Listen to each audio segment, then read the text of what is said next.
Au nom du Père et du Fils et du Saint-Esprit, ainsi soit-il. Notre Père qui êtes aux cieux, que votre nom soit sanctifié, que votre règne arrive, que votre volonté soit faite sur la terre comme au ciel. Donnez-nous aujourd'hui notre pain de chaque jour. Pardonnez-nous nos offenses, comme nous pardonnons à ceux qui nous ont offensés. Et ne nous laissez pas succomber à la tentation, mais délivrez-nous du mal, ainsi soit-il. Saint Pie X, au nom du Père et du Fils et du Saint-Esprit, ainsi soit-il. Alors, voyons maintenant,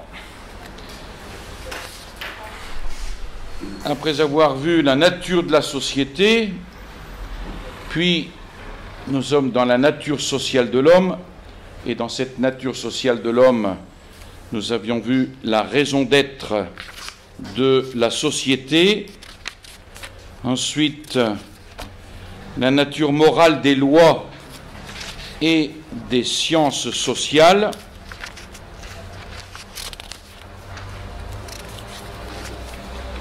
nous avions vu également dans ce chapitre la classification des sociétés. Voyons maintenant, pour terminer sur ce chapitre, la doctrine sociale de l'Église. Qu'est-ce qu'on entend par doctrine sociale de l'Église? Les sciences sociales sont des sciences morales.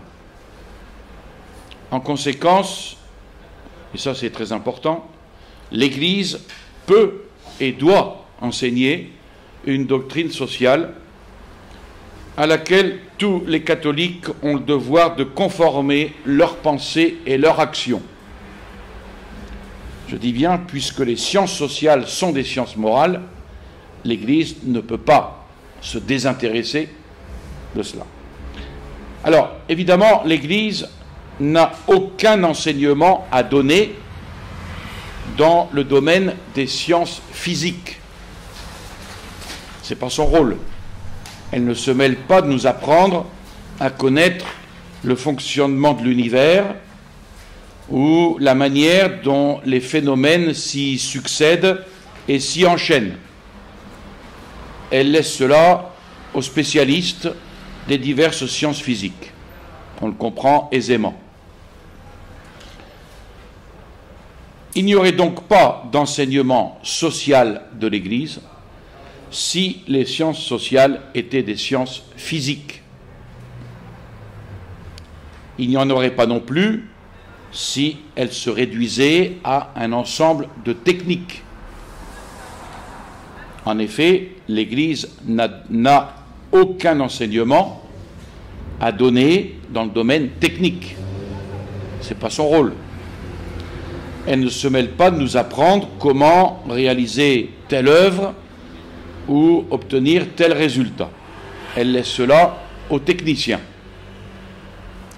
Mais, dès que c'est le bien même de l'homme qui est en jeu, c'est-à-dire dès qu'on se trouve dans le domaine non plus physique mais moral, l'Église peut et doit même enseigner et intervenir.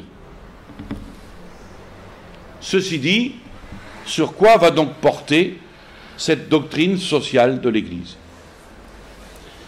D'abord, les sciences sociales, essentiellement morales par leur orientation vers le bien humain à réaliser, ces sciences sociales utilisent à leur service tout un ensemble de données qui sont fournies par les sciences physiques et surtout de techniques nombreuses et variées.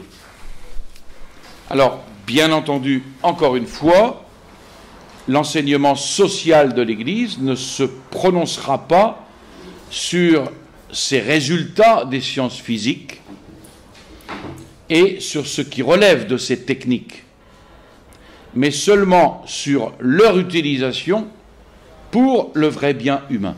Là oui. Un exemple, 2 exemples, 3 exemples. L'Église ne nous dira pas comment connaître les jours où la femme est stérile. C'est l'affaire de la biologie. Mais elle nous dira par contre dans quel cas les époux peuvent calculer pour éviter la procréation, selon les règles évidemment est dictée par l'Église, parce que donner naissance à un enfant, c'est une finalité spécifiquement humaine. Voyez ? Un autre exemple, l'Église va dire à l'architecte qu'il doit assurer au logement familial un isolement sonore pour protéger l'indépendance et l'intimité de la vie familiale, qui sont d'authentiques finalités humaines. Mais elle ne va pas dire à l'architecte en quel matériau il doit construire ses murs pour réaliser cela. Ce n'est pas son rôle. Enfin, autre exemple, l'Église enseigne que les impôts doivent assurer, les impôts justes, j'entends, doivent assurer ce qui est nécessaire au bien public, selon les authentiques fonctions de l'État, mais ne doivent pas dépasser ce qui est ainsi nécessaire au bien public. Mais elle ne dira pas quel est le meilleur système de perception des impôts.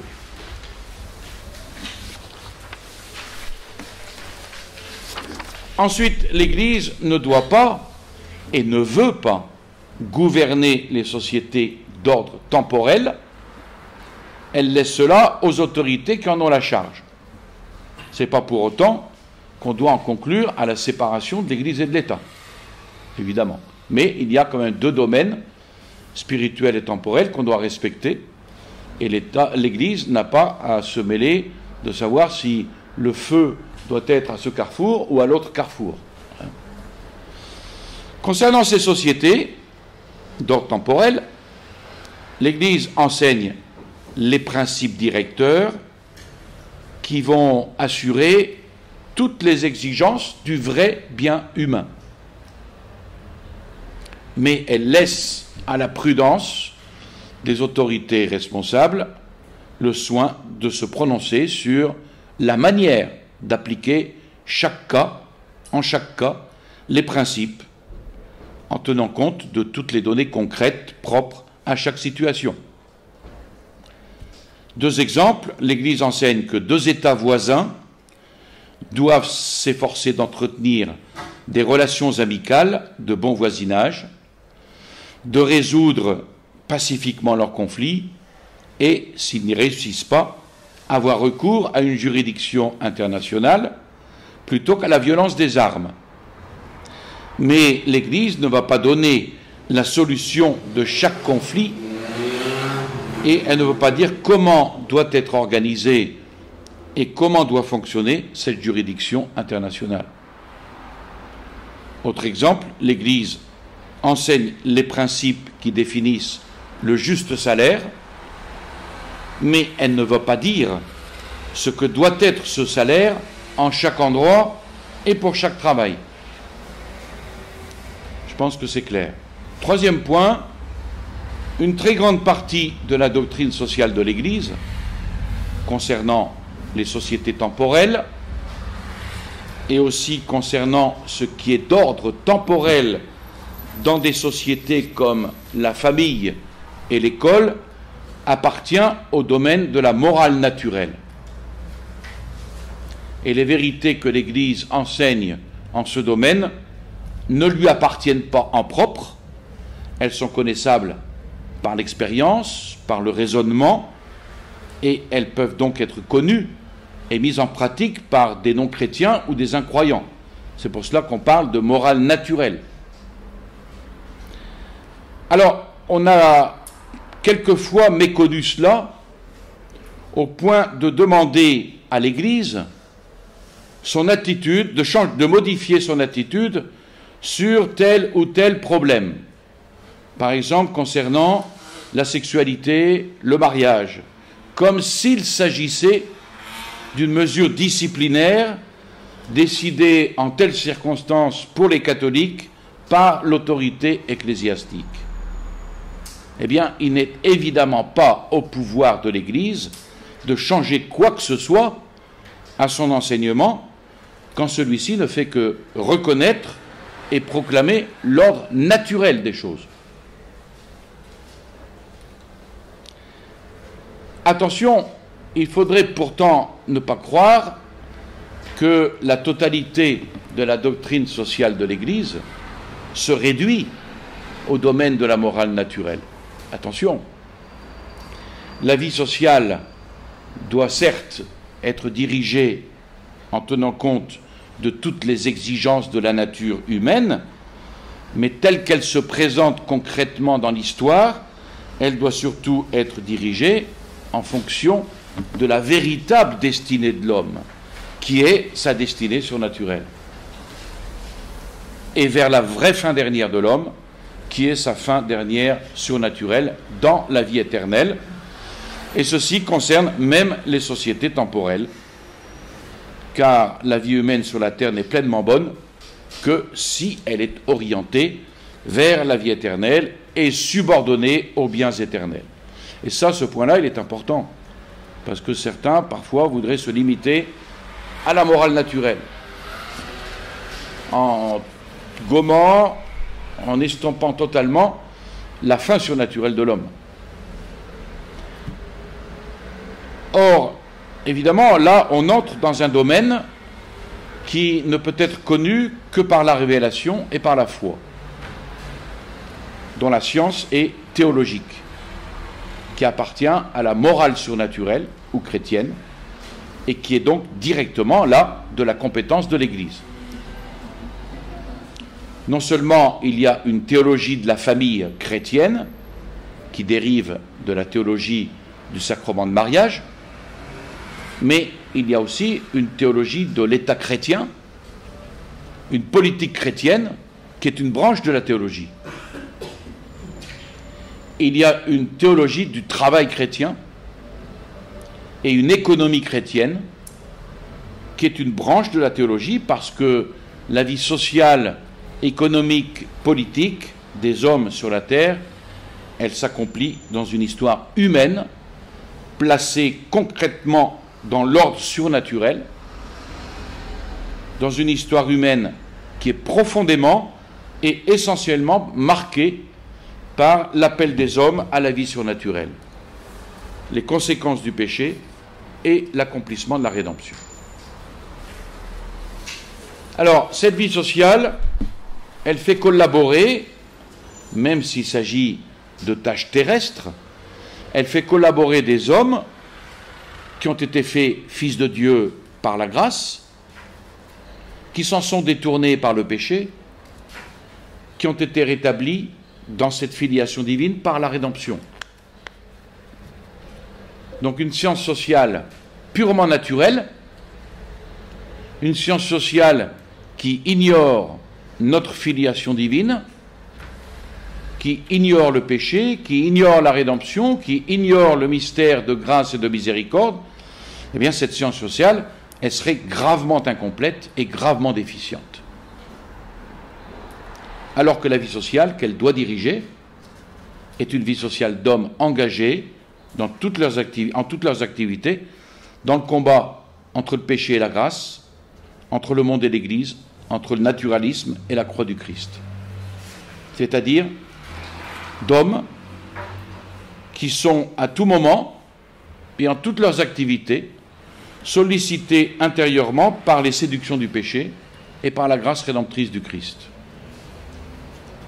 Donc, parce que les sciences sociales sont des sciences morales, c'est-à-dire directrices des actes humains, elles ne sont complètes qu'en étant surnaturelles et chrétiennes, et en relevant par là de la théologie.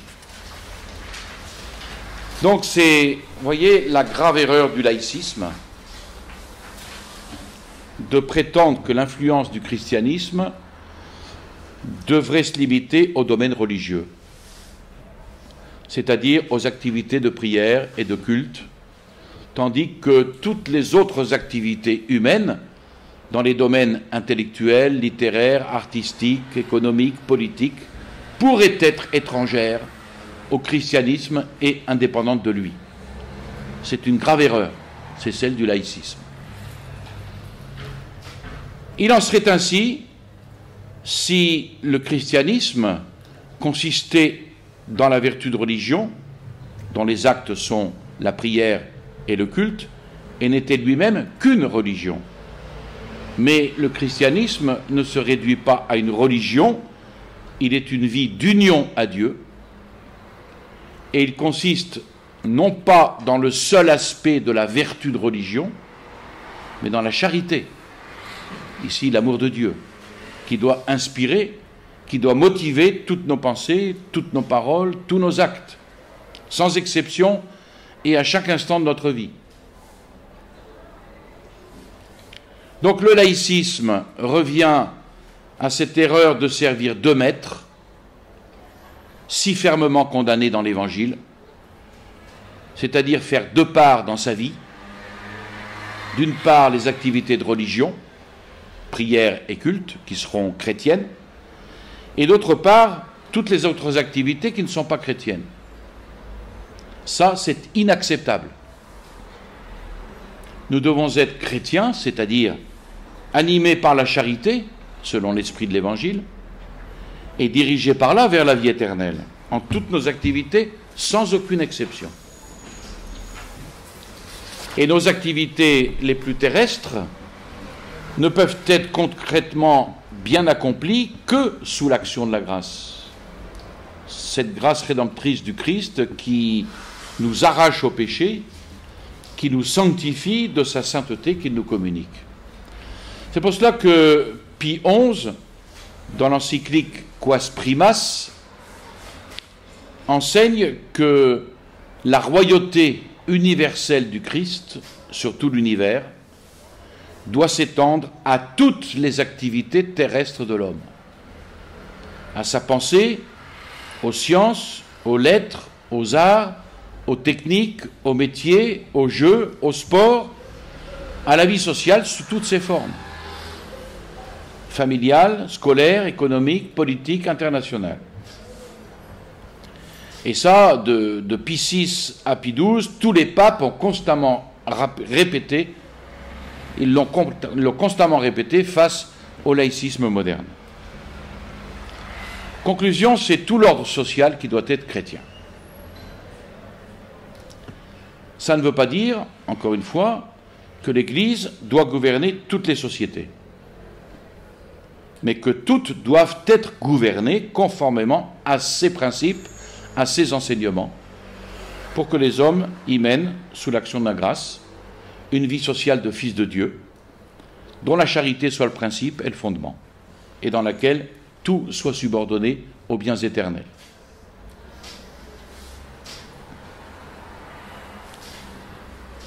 Voilà pour la doctrine sociale de l'Église. Un autre point, avant de passer la prochaine fois à l'autorité, qui est la cause efficiente de la société. Individu et société. Ici, il faut traiter l'important problème, l'importante question plutôt, de savoir si c'est l'individu qui est pour la société ou si c'est la société qui est pour l'individu. L'individualisme va soutenir que la société est pour l'individu. Oui, et le collectivisme soutiendra que l'individu est pour la société. Alors, comment dépasser ces deux points de vue partiels? Pie XI a donné la réponse chrétienne en écrivant dans son encyclique contre le communisme, Divini Redemptoris, que la personne individuelle et la société sont réciproquement ordonnées l'une à l'autre. L'individu, ne pouvant avoir par lui seul, son complet développement humain, il est impossible à l'individu d'avoir par lui seul son complet développement humain. Cet individu, il est naturellement membre de la société. Et par conséquent, il est ordonné à la société comme un membre est ordonné au tout. Ça, c'est saint Thomas qui le dit. Et ce tout eh bien, il en fait naturellement partie. Alors, c'est pour ça que seule la société réalise le complet développement de l'individu, et par là, l'individu lui est subordonné à cette société. Et c'est ce que n'a pas compris l'individualisme. Ensuite, le bien commun, au service duquel est la société. Ce bien commun n'est pas un bien étranger aux individus pour lequel il serait utilisé comme des instruments. Ce serait là une grave erreur collectiviste et totalitaire, celle que nous vivons aujourd'hui.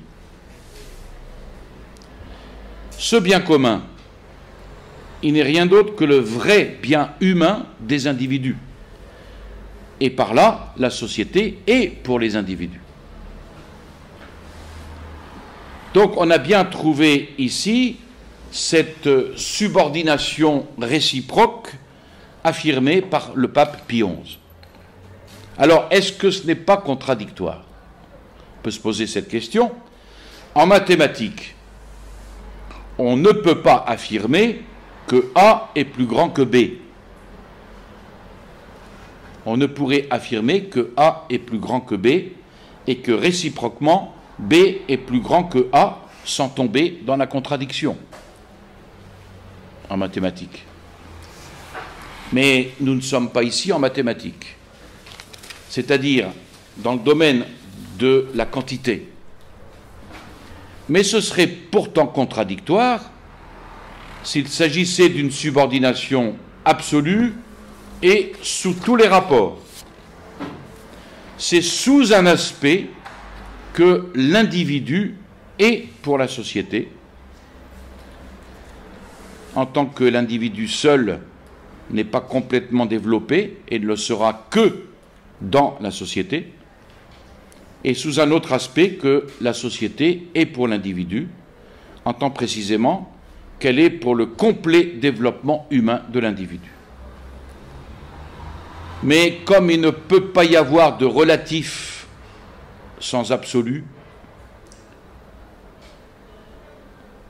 qui en soi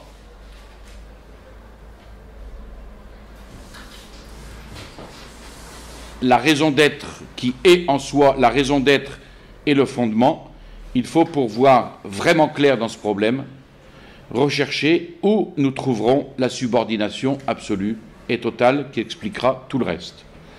Donc on ne peut pas comprendre la solution, on ne peut pas comprendre vraiment la solution de cette question capitale si on n'a pas d'abord compris que la personne individuelle et la société sont toutes les deux subordonnées d'une manière absolue et totale à un même objet qui est la perfection humaine ou le vrai bien humain. Donc l'homme pris individuellement ou socialement est subordonné à sa perfection humaine. Et parce que ce vrai bien humain qui est poursuivi est le bien commun, ce qu'on appelle le bien commun, inaccessible à l'individu isolé et qui ne peut être réalisé que par la société, l'individu est subordonné à la société. Ça, c'est une vérité qui est méconnue par l'individualisme. Et puis, parce que ce bien commun est le vrai bien humain des individus, la société est aussi par là subordonnée à l'individu. Et c'est une vérité qui est méconnue par le collectivisme, le communisme, le totalitarisme. Donc individu et société sont donc bien ainsi réciproquement subordonnés l'un à l'autre au sein de leur commune subordination au bien humain, au vrai bien humain. La société, vous voyez, elle est en quelque sorte médiatrice entre l'individu et son complet développement humain, qui ne peut avoir qu'en elle et pour lequel elle existe. Et c'est en ce sens que les papes ont si souvent affirmé, contre toutes les formes de collectivisme et de totalitarisme, que la société est pour l'homme. La société est pour l'homme. L'individu doit vouloir et aimer le bien commun plus que son bien individuel. Et c'est le drame de notre époque, c'est que chacun cherche son bien individuel au mépris du bien commun. Sans cela, si cet individu ne veut pas vouloir et aimer le bien commun, eh bien, il ne se subordonnera pas au bien commun et il n'y aura pas de société. Et c'est la dissolution de la société. Mais parce que ce bien commun est humainement meilleur pour lui que son bien individuel, c'est une plus haute perfection humaine pour lui. Alors pour bien comprendre cela, il faut être éclairé par une philosophie objectiviste qui reconnaît que l'homme, parce qu'il est imparfait, est subordonné à des perfections à acquérir qui sont pour lui des objets. C'est pour ça qu'on parle d'objectivisme et non pas de subjectivisme. Les erreurs si fréquentes de nos contemporains dans ce domaine viennent de la philosophie moderne qui, elle, est subjectiviste. C'est-à-dire qui subordonne tout au sujet humain. Alors, ou bien on subordonne tout au sujet individuel et on aboutit à l'individualisme, ou bien on subordonne tout au sujet collectif, c'est-à-dire à la société, et on aboutit au collectivisme ou au totalitarisme. Donc, pour établir un ordre de droits et de devoirs réciproques entre l'individu et la société, il faut reconnaître que le sujet humain, qu'on le considère comme être individuel ou collectivement comme être social, eh bien, il est soumis, ce sujet humain. Il est soumis à une loi naturelle et objective, supérieure à lui, dont Dieu, créateur de sa nature, est l'auteur. Et parce que le monde moderne refuse cette soumission à la loi de Dieu, parce que ce monde moderne veut que l'homme soit le maître absolu de lui-même, dans une indépendance absolue, eh bien alors, ou bien c'est l'individu qui est le maître absolu, et on aboutit à une anarchie, à un désordre destructeur de toute vie sociale et de toute discipline sociale, ou bien c'est l'homme collectif, et la société, elle est le maître absolu, et on aboutit au totalitarisme, à l'esclavage, à la tyrannie macronienne. Voilà pourquoi les sociétés modernes oscillent sans fin entre anarchie et tyrannie, entre désordre et esclavage. Enfin, deux remarques sont nécessaires pour éviter des confusions. On a parlé équivalemment d'individus et de personnes individuelles. Tout individu qui a la nature humaine est en effet une personne.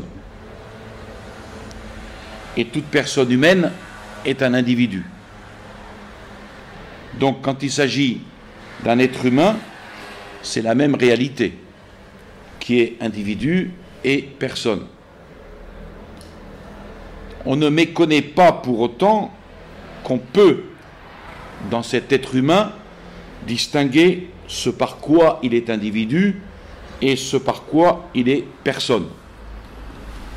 Comme toute substance corporelle, il est individu par la matière dont il est fait. Et c'est parce qu'ainsi limité à son individualité que pour réaliser son authentique destinée humaine, il est membre de la société et par là subordonné à elle. C'est par sa nature humaine qui fait de lui un être doué d'intelligence et de liberté, et donc par là responsable de ses actes et de la direction de sa vie, qu'il est une personne. Et c'est le complet développement humain de cette personne, selon sa nature humaine, que la vie sociale doit lui apporter et qu'elle seule peut lui apporter.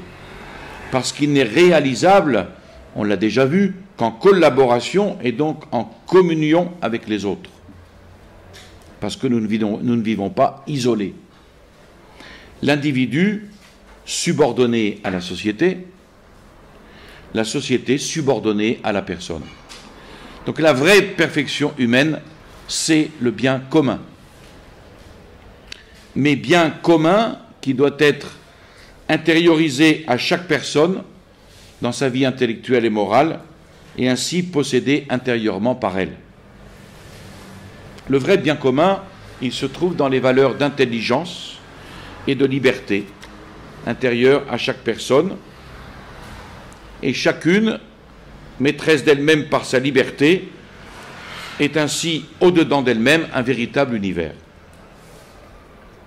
Donc on peut, à la rigueur, admettre un personnalisme objectiviste, c'est-à-dire qui met en relief la valeur supérieure de la personne par sa nature humaine douée d'intelligence et de liberté, et qui montre la subordination de la vie sociale au complet développement des personnes, mais en n'oubliant pas que la personne humaine n'a cette valeur supérieure et cette finalité qu'en incluant en elle sa subordination aux valeurs objectives d'ordre intellectuel et moral, en lesquelles et par lesquelles elle va trouver sa perfection humaine de personne et qu'elle ne peut posséder que par et dans la vie sociale.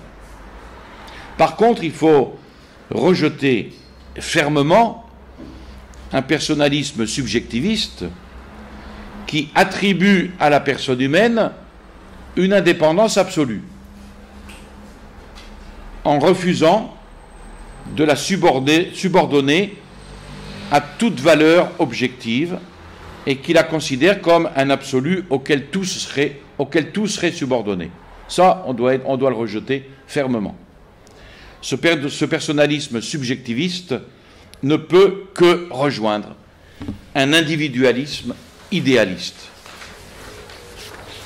Et puis une deuxième remarque, on a affirmé la subordination réciproque entre individus et société en considérant leurs biens. Le vrai bien humain des individus qui est le bien commun et le bien commun qui est le vrai bien humain des individus, en considérant leurs biens au même niveau. D'où, par exemple, subordination réciproque entre vie terrestre de l'individu et société temporelle. Mais attention, toutes les sociétés temporelles, parce que d'ordre temporel, sont totalement subordonnées à la destinée éternelle, au bien éternel des personnes humaines. La personne humaine, dans sa destination à la vie éternelle, est un bien supérieur au bien naturel de tout l'univers. Donc, la vie intérieure et la destinée de la personne transcendent l'ordre temporel. Il ne faudrait pas en conclure que la destinée surnaturelle de la personne humaine serait une destinée purement individuelle, car elle ne se réalise que dans et par l'Église, en commun avec les autres personnes, toutes membres du Christ, le Christ qui est la source unique de toute vie surnaturelle. Elle destine toutes les personnes à vivre de la même et unique vie du Christ qui est communiquée à toutes. Il ne peut donc pas y avoir de destinée plus authentiquement sociale.